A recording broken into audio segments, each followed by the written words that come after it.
Vamos falar sobre o pecado original e as suas consequências. A revelação, o que é a revelação? É a automanifestação de Deus. Nos dá a conhecer a revelação, e isso concorda com os dados da experiência humana, que o homem, quando olha para dentro de si, o homem se dá conta que ele está inclinado ao mal. Que existe dentro do seu coração, descobre dentro do seu coração essa inclinação ao mal, onde todos nós estamos imersos, onde todos nós sofremos por causa deste primeiro pecado.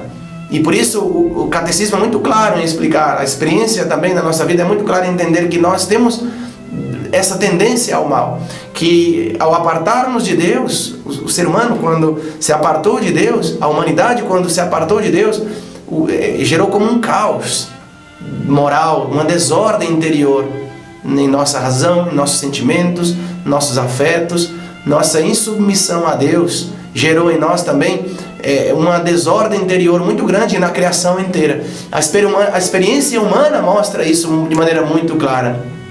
O mistério do mal é algo certamente que nos supera, né? Que seja mistério não significa que não se possa entender, não se possa vislumbrar, não se possa buscar compreender cada vez mais. Significa que não terminaremos de entender nunca, totalmente, e compreendê-lo totalmente. Isso é um mistério, porque nos transborda, porque nós somos limitados. Existe em nós essa força do pecado, como dizia, mas o maior mistério é tentar entender toda a realidade humana prescindindo do pecado original.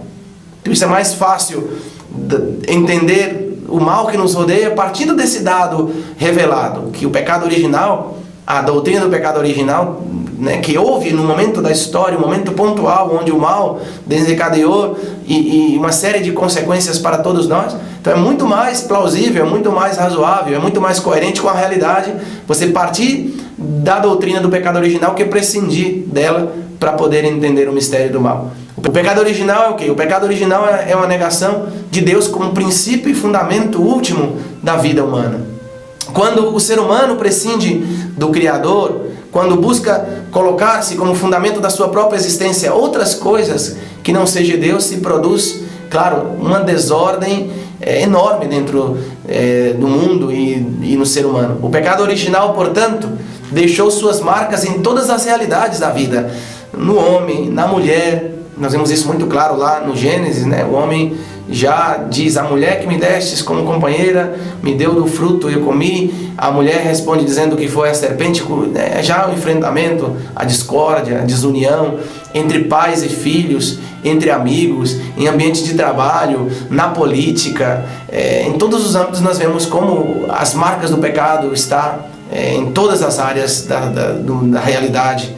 Toda a história está tocada, portanto, por este acontecimento. A queda dos anjos, né, que tem a ver com tudo isso? Claro, por detrás de toda a opção e desobediência dos nossos primeiros pais, existe, como diz o livro do Gênesis, no capítulo 3, uma voz sedutora, uma voz oposta a Deus. Nós vemos que tanto a Escritura como a tradição veem neste ser decaído a existência de Satanás, do diabo. Segundo os ensinamentos da igreja, ele foi primeiro um anjo bom, criado por Deus. De fato, o diabo e os outros demônios foram seres criados por Deus naturalmente bons, mas eles, por si, responderam não a Deus e se corromperam por si só. E nós vemos que essa opção do demônio em dizer não a Deus o tornou de anjo de luz em um ser rebelde e, portanto, um ser maléfico. É impossível entender o pecado original sem a existência do maligno, do diabo. Essa voz sedutora que engana, seduz nossos primeiros pais, é o que está na origem do mal. O homem, claro, é responsável do seu ato. Claro, o homem, ele pecou livremente, sim. Mas, claro, instigado por essa voz sedutora. O texto do Gênesis, capítulo 3, é muito claro, quando fala que Satanás, como uma serpente, como um astuto que era, ele apresenta a vontade de Deus como algo difícil, como algo pesado, como algo árduo, algo duro, e mostra o mandato de Deus como algo assim, de um Deus arbitrário, um Deus déspota, um Deus arbitrário que decide impor as suas normas, a sua lei, os seus limites à criatura. Consegue, né, desfocar o olhar de Eva para a bondade do Criador, para o limite estabelecido por Deus para o bem da criatura, como algo ruim, como algo que a pessoa pode decidir traspassar esse limite, superar esse limite, que não tem nenhuma consequência, porque ela está sendo, na verdade, enganada por Deus, porque Deus é ciumento de si, Deus não quer que eles sejam como Ele, conhecedores do bem e do mal, Deus de si mesmos. E aí eles vê nessa voz sedutora aí uma possibilidade de ser, mas sem Deus, de se autoafirmar, e cai na sedução. Deforma, portanto, o que Deus lhes transmitiu. Essa é a sedução maligna. O próprio livro da sabedoria, no capítulo 2, diz que pela inveja do diabo entrou o pecado no mundo e a morte. O homem, claro, o homem é culpado, sim, mas a influência de Satanás é determinante. O que alivia ao rebelde, Satã, o fato da sua rebeldia, é que outros também se rebelem, que outros também se revoltem, né? Tremendo. O mal gera mal, né? Tem inveja de que o homem viva na harmonia, em plena harmonia com Deus, na relação com Deus, que ele perdeu por opção livre. Quer também que os outros também se rebelem contra Deus, da mesma maneira que ele fez. A Escritura e a tradição, e a igreja, claro, vê neste anjo caído, chamado Satanás ou Diabo, o pai da mentira, o homicida, desde o princípio. Como diz o livro como diz o próprio Jesus, no Evangelho de João, no capítulo 8, versículo 44, o próprio Apocalipse, capítulo 12, também diz, né, que Satanás se rebelou contra Deus e foi expulso do paraíso. É um dado muito importante para entendermos a doutrina do pecado original e também do nosso pecado. Se não somos conscientes de que existe um tentador, se não conhecermos a atuação do maligno, também seremos facilmente tentados também por ele e dificilmente evitaremos a tentação, cair na tentação.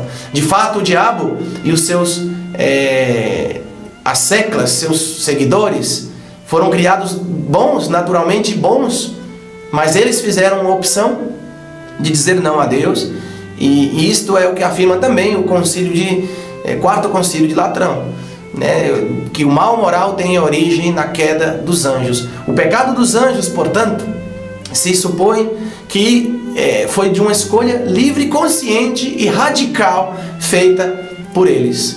Temos que ter em conta que o grau de liberdade angélica, a sua escolha, é algo superior a nós. O pecado de Adão e Eva, mesmo sendo grave, né, nossos primeiros pais, não se compara ao pecado de Satã, porque o pecado de Adão e Eva foi por influência do maligno. Pelo contrário, o pecado do maligno não teve influência nenhuma externa, saiu da própria maldade do seu coração. E por quê? O pecado de Adão e Eva, de nossos primeiros pais, e o pecado é um pecado muito grave, mas o pecado dos anjos é ainda muito mais grave. E o pecado de Adão e Eva, comparado aos nossos pecados, é mais grave ainda que os nossos. Por quê? Nós vamos comentar agora. Porque o que acontece é que a nossa condição, nós humanos, né, que nascemos na situação de pecadores, né, pecado que nós herdamos, por isso o pecado original não é um pecado cometido, é um pecado herdado.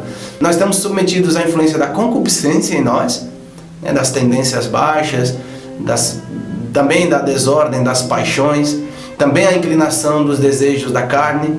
Tudo isso significa que nós somos responsáveis dos nossos atos, mas estamos certamente muito condicionados. Nossa liberdade é liberdade condicionada, bem mais limitada. Adão e Eva, por exemplo, eles careciam desses condicionamentos, desses condicionantes, né? Eles não estavam sob o influxo, né, da concupiscência, das paixões desordenadas, porque eles viviam em plena harmonia consigo próprios, com o mundo, com a realidade e com Deus, né? Portanto, embora nós estamos condicionados, nossa liberdade está condicionada, mas nossa liberdade não está determinada, ou seja, não estou determinado a fazer o mal, estou influenciado, condicionado. E por isso nós vemos que há fraquezas em nós, há influência do mundo, das paixões. Nosso pecado, claro, é culpa nossa, mas os condicionamentos São bem diferentes que no caso de Adão e Eva, que não havia. Sim, havia, claro, a influência do demônio. Isso faz com que haja também um atenuante para o pecado deles. E ao mesmo tempo o pecado do maligno é muito mais grave, muito mais radical. Por quê? Porque ele não havia nele esse condicionamento, essa influência externa. A influência do pecado original é muito superior à influência que tem nosso pecado ao resto da humanidade. O mesmo ocorre com relação aos anjos. O pecado dos anjos teve muito mais consequências que o pecado de Adão e Eva. E assim como gradativamente, né? De maneira gradativa, nós vemos a diferença do pecado dos homens, do pecado dos nossos primeiros pais e do pecado dos anjos. Ainda que Adão e Eva não tinham influência do mundo, tinha, como acabei de dizer, influência do maligno. Satanás, em seu pecado contra Deus, em sua rebelião contra Deus, esse primeiro pecado dos anjos, podemos afirmar que é um pecado em grau máximo, absoluto, o pecado da soberba. Pois o anjo criado por Deus não tinha, obviamente, influência da concupiscência, por ser um ser angélico, nem influência de nenhum outro ser angélico que o seduzisse para o mal. Isso faz com que a sua escolha, sua própria escolha, seja absolutamente própria, não está condicionada por nenhuma influência externa a ele. A rebelião contra Deus, que é o amor infinito que nos criou por abundância do seu amor, é, portanto, máxima e plena e radical e irrevogável. Por isso, a gravidade do pecado dos anjos, né? Um anjo não pode ser um pouquinho mau ou mais ou menos mau. Ele é plenamente mau, é absolutamente mau. No seu ser angélico não existe esta dualidade que há em nós, né? Que às vezes nós queremos fazer as coisas bem, fazemos mal, é um desejar e não conseguir. Isso forma parte da nossa natureza, que é espírito corpóreo. Não é assim no caso dos anjos, que eles têm uma natureza puramente espiritual. E o anjo ou é bom ou ele é mau, né? E por isso, né, a gente pode pensar, nossa, talvez ele poderia se arrepender, talvez se arrependa. Não, não existe arrependimento na decisão dos anjos. Isso significa que não podemos compreender, claro, a natureza angélica, que é totalmente diferente da nossa. Essa revolta contra Deus é uma revolta total e definitiva, absoluta. Isso para nós é algo que nos supera. Encontramos um vestígio dessa rebelião no capítulo 3 do Gênesis, versículo 5, nas palavras do tentador: sereis como Deus. Parece que essa afirmação resume o que consiste o pecado original. A tentação que consiste em querer, em pretender ser Deus, mas sem Deus. Deus tem como propósito, claro, nos elevar à condição divina. Esse é o projeto de Deus, nos divinizar, elevar o homem, fazer que sejamos filhos do Filho. O plano definitivo de Deus não era nos manter longe da sua divindade. Pelo contrário, seu plano era nos introduzir na vida divina, na sua presença e nos fazer participantes da sua natureza. A tentação está em pretender ser Deus, mas prescindindo de Deus, sem Deus.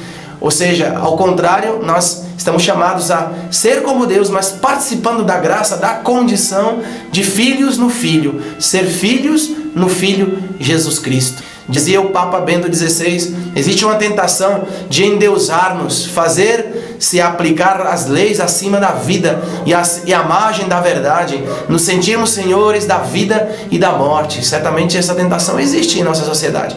O mundo tem essa pretensão de elevar-se por em cima da categoria de Deus, mas um Deus cruel, um Deus que não é o Deus amor, não é um Pai misericordioso. Essa é a pretensão do mundo, ser Deus, prescindindo-se de Deus, mas nos tornarmos assim um Deus cruel, um Deus em misericórdia. É uma tentação. Olha, até aqui foi nosso ciclo de formação sobre a origem do mal, a queda dos anjos, a queda dos primeiros pais, Adão e Eva, as consequências dessa rebelião dos anjos, o pecado original, como isso nos afetou a todos nós, como o mal tem trazido também consequências terríveis ao longo da nossa história, da história da humanidade, como nós vimos os aspectos mais relevantes de toda essa temática. Nossa intenção era certamente ajudar você a iluminar um pouco a tua fé, conhecimento também sobre a doutrina católica a respeito dessas realidades. E queríamos ver também tua opinião, o que você achou de tudo isso, o que você achou de mais relevante nesses vídeos, nessas formações que nós impartimos. Se você tem alguma coisa para comentar, para acrescentar, e também perguntas, faça-nos perguntas também, né? Manda aí teu comentário, as perguntas que você desejar, para a gente tentar também, ao longo desse caminho aí, a gente responder, e nós vamos fazer uma seleção das perguntas que vocês nos enviem, e iremos aí, pois, respondendo a cada uma na medida do possível, tá bom? Espero que você tenha gostado, clique aí, né? Deixa o teu comentário, deixa o teu like também, ative o sino de notificações, você que é novo no canal, e divulgue também o canal às pessoas que você conhece, teus familiares, teus amigos, para que a gente possa lançar as redes na rede e assim também tocar muitas pessoas. Espero que o canal possa aí ajudar a muitas pessoas e contamos com a tua ajuda, né? Não se esqueça, dê o teu like aí, ative o sino de notificações aí também, divulgue o canal para muitas outras pessoas e vamos lançar as redes na rede. E até a próxima, se Deus quiser. Deus abençoe.